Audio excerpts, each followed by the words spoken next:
Here's something nobody tells you at the baby shower. That mountain of colorful plastic sitting in your living room, the toy bins overflowing in every corner, they might actually be holding your child back. I know, it sounds backwards. We've been taught that more toys equal more learning, more stimulation, more happiness. But what if the opposite were true? Be honest with me for a second. How many times have you watched your toddler ignore the expensive educational toy you researched for hours, only to play with a cardboard box or a wooden spoon instead? If you're nodding right now, you're not alone. And you're about to understand exactly why that happens. By the end of this video, you'll know why fewer toys actually build smarter, more creative children. And I'll give you the exact steps to make this shift in your home without tantrums, without guilt, and without spending another dollar. Let's talk about what's actually happening in your child's brain. Researchers at the University of Toledo conducted a fascinating study in 2018. They observed toddlers in two different play environments. One group had 16 toys available. The other group had only 4. The results were striking. Children with fewer toys played longer, more creatively, and with deeper focus. They explored each toy more thoroughly. They invented new ways to use objects. They engaged in what developmental psychologists call quality play. The children surrounded by toys? They jumped from object to object, played more superficially, and showed signs of what researchers now call toy overwhelm. Here's the neuroscience behind it. Young children's brains are still developing executive function, the ability to focus, make decisions, and regulate attention. When a child faces too many choices, their brain becomes overstimulated. Instead of diving deep into imaginative play, they skim the surface. They become consumers of toys rather than creators of play. Dr. Michael Manos, a clinical psychologist at Cleveland Clinic, explains that an abundance of toys actually trains children toward distraction. Their brains learn to seek novelty rather than develop persistence. Think about what that means long term. We're inadvertently teaching our children to give up when something gets challenging, to always look for the next shiny thing. Meanwhile, Harvard's Center on the Developing Child emphasizes that sustained, focused play is one of the primary ways children build the neural connections needed for problem solving, emotional regulation, and creativity. The traditional belief that more equals better simply doesn't hold up. The science points in a completely different direction. So what do we actually do with this information? Let me walk you through 5 concrete steps.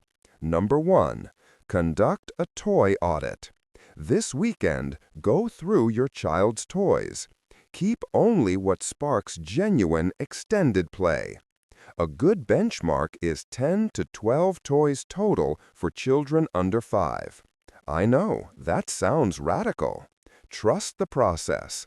When you do this, say to your child, "We're going to find your favorite toys and give them more room to breathe. Which ones do you love playing with the most?" Number 2, rotate instead of accumulate. Take the toys you've removed and store them in a closet. Every 2 to 3 weeks, swap some toys out. This creates novelty without buying anything new. That forgotten toy becomes exciting again. Tell your child, "Look what came back to visit. I wonder what new games you'll invent with it this time." Number 3, Introduce open-ended materials. The best toys aren't toys at all. Wooden blocks, fabric scarves, empty containers, cardboard boxes, art supplies. These have no predetermined purpose. Your child's imagination provides the instructions. You can say, "This box can be anything you want. What do you see when you look at it?" Number 4.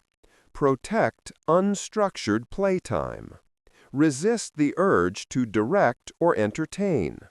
When your child says they're bored, that's actually the beginning of creativity, not a problem to solve. Boredom is the birthplace of imagination. Respond with, "I hear you. I wonder what you'll come up with. I bet your brain has some interesting ideas." Now, I want to hear from you. Drop a comment below and tell me your biggest struggle when it comes to toys and playtime. Is it family members who keep buying gifts? Is it the guilt of saying no?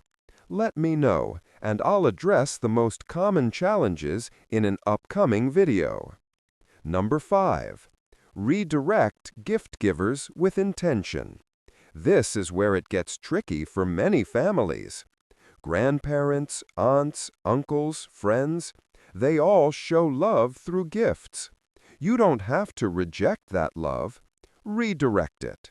Create a wish list focused on experiences, memberships to children's museums, swimming lessons, art classes, or contributions to a college fund. Most family members genuinely want to give meaningful gifts. They just need guidance. You might say, "We're focusing on experiences this year. Here are some ideas that would mean so much to us." Here's what I want you to carry with you from this video. Every toy you don't buy is an invitation for your child's imagination to fill that space. Every moment of boredom you don't rescue them from is a chance for their creativity to wake up. Every open-ended material you offer is a canvas for their unique mind. You are not depriving your child by having fewer toys. You are giving them something far more valuable. You're giving them room to think, to invent, to persist, to become the kind of person who creates rather than consumes. And that gift will serve them for the rest of their lives. If this perspective helped you see playtime differently, hit that subscribe button and the notification bell. I share research-backed parenting strategies every week to help you raise confident, capable kids without the overwhelm. You're doing important work. The fact that you watched this video tells me you care deeply about giving your child the best start. That intention matters more than any toy ever could. I'll see you in the next one.